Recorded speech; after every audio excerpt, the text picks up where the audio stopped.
കേരളത്തിൽ പൂച്ചയ്ക്ക് പ്രസവിക്കാൻ പറ്റിയ സ്ഥലം സംസ്ഥാന ഖജനാവാണെന്ന് പ്രതിപക്ഷ നേതാവ് വി.ഡി. സതീശൻ പരിഹസിച്ചു. കെ.പി.സി.സി സമരാജ്ഞിക്ക് കൊട്ടാരക്കരയിൽ ലഭിച്ച സ്വീകരണ യോഗത്തിലാണ് സംസ്ഥാനത്തിൻ്റെ ധനസ്ഥിതിയെ പ്രതിപക്ഷ നേതാവ് ആക്ഷേപിച്ച് പരാമർശം നടത്തിയത്. കേരളം ഭരിക്കുന്നത് മുടിഞ്ഞ തറവാടാക്കുന്ന സർക്കാരാണ്. കേരളത്തിൽ പൂച്ചയ്ക്ക് സുഖമായി പ്രസവിക്കാൻ പറ്റിയ സ്ഥലം സംസ്ഥാനത്തിൻ്റെ ഖജനാവാണ്. കാരണം അവിടെ ഒരു സാധനവുമില്ല. ജനകീയ ചർച്ചാവേളയിൽ താനും കെ.പി.സി.സി അധ്യക്ഷൻ കെ. സുധാകരനും ഇരുന്നപ്പോൾ പാവങ്ങളാണ് കാണാനെത്തിയത്. 6 മാസമായി സാമൂഹ്യ പെൻഷനും മറ്റും മുടങ്ങിയിരിക്കുകയാണ്. മരുന്ന് വാങ്ങാൻ പോലും പണമില്ലെന്നാണ് ഭിന്നശേഷിക്കാരും പ്രായമായവരും ഉൾപ്പെടെ പറഞ്ഞത്. സംസ്ഥാനത്ത് പഞ്ചായത്തുകളിൽ നിന്ന് ബില്ല് പോലും പാസ്സാകാത്ത അവസ്ഥയാണ് ഉള്ളത്. കേരളം കടക്കെണിയിൽ മുങ്ങി തകരുകയാണ്. സംസ്ഥാനത്ത് തുടർഭരണം കിട്ടിയതിൻ്റെ സമാനമായി വൈദ്യുതി ചാർജ് അടക്കം നിരവധി സേവനങ്ങളുടെ നിരക്കാണ് സർക്കാർ വർദ്ധിപ്പിച്ചത് എന്നും സതീശൻ കുറ്റപ്പെടുത്തി. ജനത്തിന് നാട്ടിൽ ജീവിക്കാൻ പറ്റാത്ത സാഹചര്യമാണ് ഉള്ളത്. ഇത്രയും പരിതാപകരമായ അവസ്ഥ കേരളത്തിൽ എന്നാണ് ഉണ്ടായിട്ടുള്ളത് എന്നും അദ്ദേഹം ചോദിച്ചു. മന്ത്രിമാരെത്തി വാങ്ങിയ പരാതികളെല്ലാം ചാക്കിൽ കെട്ടി വെച്ചേക്കുവാണെന്നും സതീശൻ കുറ്റപ്പെടുത്തി. അതേസമയം ആലപ്പുഴയിലെ കെ. സുധാകരൻ്റെ അസഭ്യപ്രയോഗത്തിന് പിന്നാലെ സമരാജ്ഞിയുടെ പത്തനംതിട്ടയിലെ സംയുക്ത വാർത്താസമ്മേളനം നേരത്തെ ഉപേക്ഷിച്ചിരുന്നു. പ്രതിപക്ഷ നേതാവ് വി.ഡി. സതീശൻ എത്താൻ വൈകുമെന്നതിനാലാണ് വാർത്താസമ്മേളനം മാറ്റിയത് എന്നാണ് വിശദീകരണം. അനാരോഗ്യം അറിയിച്ചിട്ടുണ്ടെന്ന് വി.ഡി. സതീശൻ്റെ ഓഫീസ് പറഞ്ഞപ്പോൾ അറിയിച്ചിട്ടില്ല എന്നാണ് പത്തനംതിട്ട ഡി.സി.സി പ്രസിഡന്റ് പറഞ്ഞത്.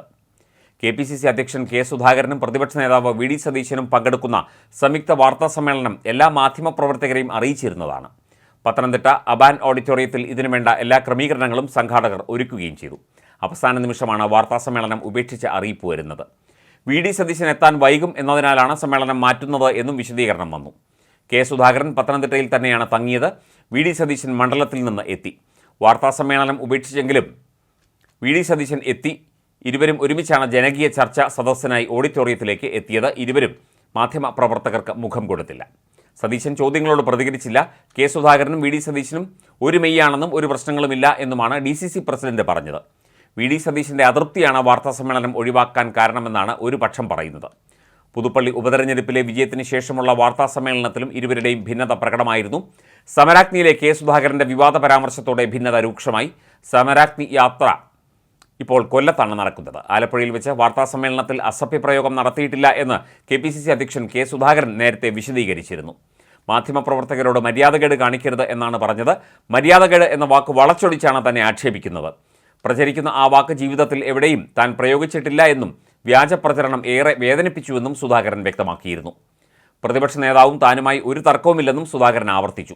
നെഞ്ചിൽ കൈവച്ച് പറയുന്നു, ഇന്നുവരെ എത്ര പ്രകോപനം ഉണ്ടായാലും ഞാൻ ഉപയോഗിക്കാത്ത ഒരു വാക്കാണത് എന്ന് അദ്ദേഹം പറഞ്ഞു. എൻ്റെ കുടുംബത്തോട്, സ്റ്റാഫിനോട്, സഹപ്രവർത്തകരോടൊക്കെ നിങ്ങൾക്കത് ചോദിക്കാം. പക്ഷേ മര്യാദ വേണം എന്നത് ദേഷ്യം വരുമ്പോൾ സ്ഥിരമായി പറയാറുള്ളതാണ്. ഞാൻ അസഭ്യം പറഞ്ഞുവെന്ന് പറയുന്ന ഭാഗം സാങ്കേതിക സംവിധാനങ്ങളുടെ സഹായത്തോടു കൂടി കേട്ടു. മര്യാദ വേണ്ടേ എന്ന വാചകം കുറച്ച് കടുപ്പിച്ച് പറഞ്ഞപ്പോൾ പാതി വഴിയിൽ അത് എൻ്റെ സഹപ്രവർത്തകർ തടഞ്ഞു. അപ്പോൾ അത് തെറ്റിദ്ധാരണ ജനിപ്പിക്കുന്ന ഒരു അസഭ്യ വാക്കാണോ എന്ന സംശയമുണ്ടാക്കിയെന്നും അദ്ദേഹം പറഞ്ഞു.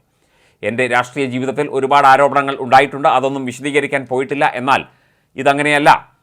കെ. സുധാകരൻ എന്ന വ്യക്തിയുടെ മേൽ മാത്രം നിൽക്കുന്ന ആരോപണമല്ലെന്നും അദ്ദേഹം പറഞ്ഞിരുന്നു. കെ.പി.സി.സി അധ്യക്ഷൻ്റെ മേൽ നിൽക്കുന്ന ആരോപണമാണ്.